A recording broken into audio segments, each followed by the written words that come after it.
اگه طرفدار کیک‌های کافی شاپی هستین حتما این رسیپی رو امتحان کنید.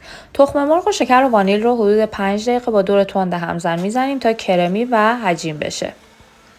حتما ظرفتون رو دورگیری کنید. شیر و روغن رو اضافه میکنیم و 10 ثانیه هم میزنیم تا با هم مخلوط بشن.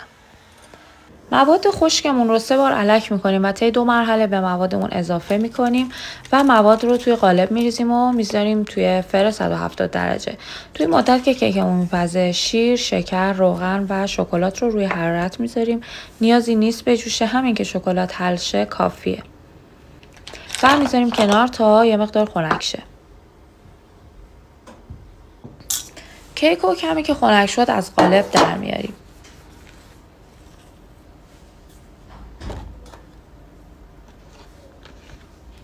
برش میدیم و دوباره میچینیم توی همون قالب.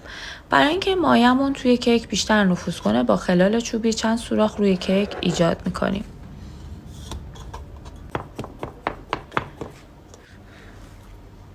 مایه ولرم رو روی کیک میریزیم و چند ساعت میذاریم توی یخچال که استراحت کنه.